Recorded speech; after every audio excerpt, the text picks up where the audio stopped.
ये कहानी रवि की है। एक दिन रवि अपने कॉलेज के दोस्तों के साथ कैंप के लिए जंगल में गया। रवि को कैंप फायर के लिए लकड़ियां इकट्ठे करने का भार सौंपा गया।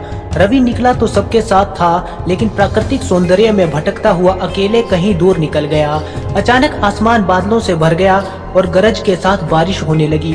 रवि वहां से भागने लगा, तभी उसे लाल ईंटों से बनी शानदार बिल्डिंग दिखाई दी।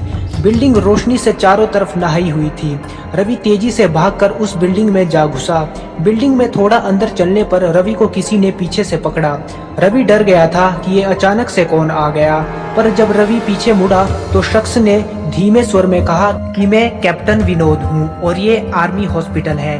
उसके बाद कैप्टन रवि को एक कमरे में ले गया और कुर्ता पजामा दिया और कहा कि तुम बहुत भीग गए हो, अंदर बाथरूम में जाकर कपड़े बदल लो। रवि अंदर जाता है और वो देखता है कि बाथरूम की एक दीवार खून के छींटों से रंगी हुई थी। ये देखकर वो जल्दी जल्दी कपड़े बदलता है और खुद को शीशे में देखता है, परंतु शीशे में उसका सिर गायब था और बाकी का शरीर दिख रहा था। ये देखकर वो वहां से तुरंत भागने लगा कि तभी भारी स्वर में कैप्टन की आवाज सुनाई दी और कहा कि क्या हुआ। रवि डर डर कर सारी बात बता देता है। तभी कैप्टन उसे बोलता है कि यदि तुमने सब कुछ देख ही लिया है तो मैं तुम्हें कुछ बताना चाहता हूँ।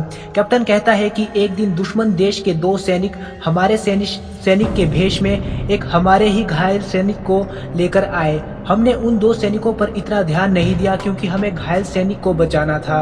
अभी सैनिक का इलाज चल ही रहा था कि एक तेज धमाका हुआ और पूरा अस्पताल खंडहर में बदल गया। अस्पताल की दीवारों पर खून के छींटे चारों तरफ फैल गए।